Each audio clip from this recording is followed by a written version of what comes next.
नमस्कार दोस्तों, स्वागत है आपका हमारे चैनल पर। तो दोस्तों, आज हम बात करेंगे एक प्रेम कहानी के बारे में।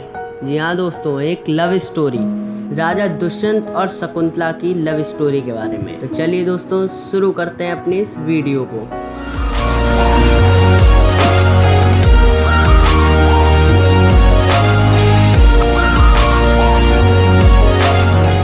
एक बार हस्तिनापुर नरेश दुष्यंत आखेट खेलने वन में गए। जिस वन में वे शिकार के लिए गए थे, उसी वन में कण्व ऋषि का आश्रम था। कण्व ऋषि के दर्शन करने के लिए महाराज दुष्यंत उनके आश्रम पहुंच गए।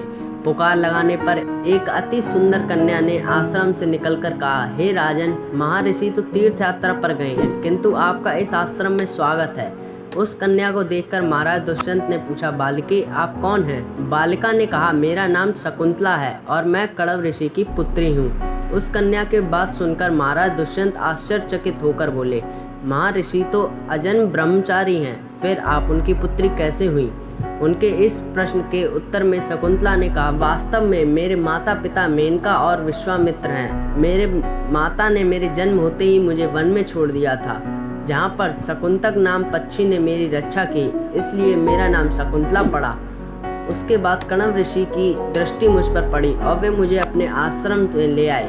उन्होंने ही मेरा भरण पोषण किया। जन्म देने वाला, पोषण करने वाला तथा अन्न देने वाला, ये तीनों ही पिता कहे जाते हैं। इस प्रकार कण्व ऋषि मेरे पिता हुए।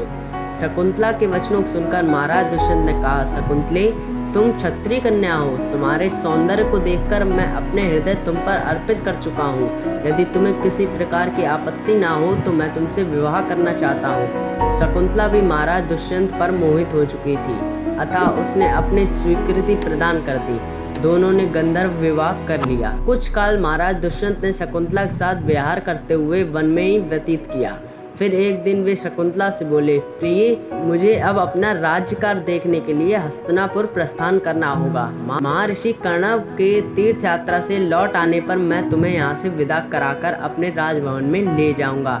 इतना कहकर महाराज ने शकुंतला को अपने प्रेम के प्रतीक के रूप में अपनी स्वर्ण मुद्रिका दी और हस्तिनापुर चले गए। एक दिन उसके आश्रम में दुर्वासा ऋषि पधारे। महाराज दुष्यंत के विरह में लीन होने के कारण शकुंतला को उनके आगमन का ज्ञान भी नहीं हुआ और उसने दुर्वासा ऋषि के यथोचित स्वागत सत्कार नहीं किया। दुर्वासा ऋषि ने इसे अपना अपमान समझा और क्रोधित होकर बोले, बालके, मैं तुझे शाप देता हूँ कि जिस किसी के ध्यान में लीन होकर तूने मेरा निरादर किया है, वह तुझे भूल जाएगा। दुर्वासा ऋषि के शाप को सुनकर शकुंतला का ध्यान टूटा और वह उनके चरणों में गिरकर क्षमा प्रार्थना करने लगी। शकुंतला के क्षमा प्रार्थना से द्रवित होकर दुर्वासा ऋषि ने कहा, अच्छा, यदि तेरे पास उसका कोई प्रेम चिन्ह होगा तो उस चिन्ह को देख, उसे तेरी स्मृति आएगी। कुछ काल पश्चात कण्व ऋषि तीर्थ यात्रा से लौटे। तब शकुंतला ने उन्हें महाराज दुष्यंत के साथ अपने गंधर्व विवाह के विषय में बताया। इस पर महर्षि कण्व ने कहा, पुत्री, विवाहित कन्या का पिता के घर में रहना उचित नहीं है। अब तेरे पति का घर ही तेरा घर है। इतना कहकर महर्षि ने शकुंतला को अपने शिष्यों के साथ हस्तिनापुर भिजवा दिया। मार्ग में एक सरोवर में आचमन करते समय महाराज दुष्यंत की दी हुई शकुंतला की अंगूठी, जो कि प्रेम चिन्ह थी, सरोवर में ही गिर गई। उस अंगूठी को एक मछली निगल गई।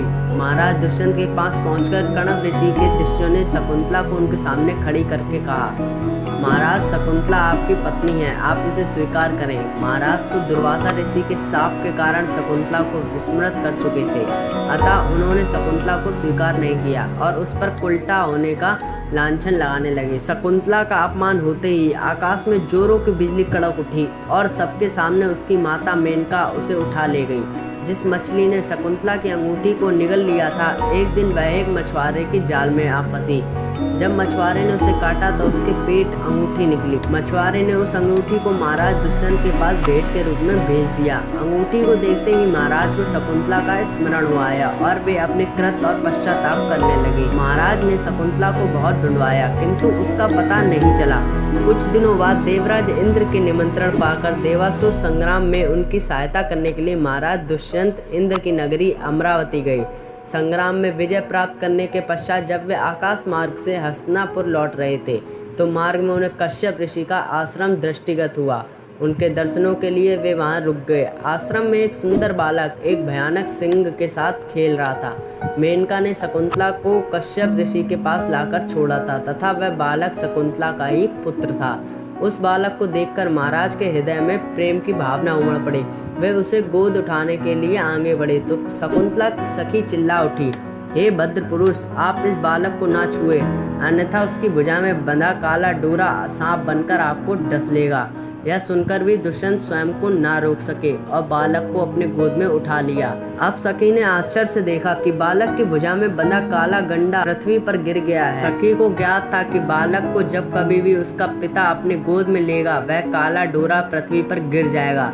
सखी ने प्रसन्न होकर समस्त वृतांत शकुंतला को सुनाया। शकुंतला महाराज दुष्यंत के पास आई। महाराज ने शकुंतला को पहचान लिया। उन्होंने अपने कृत्य के लिए शकुंतला से क्षमा प्रार्थना किया और कश्यप ऋषि की आज्ञा लेकर उसे अपने पुत्र सहित अपने साथ हस्तिनापुर ले आए।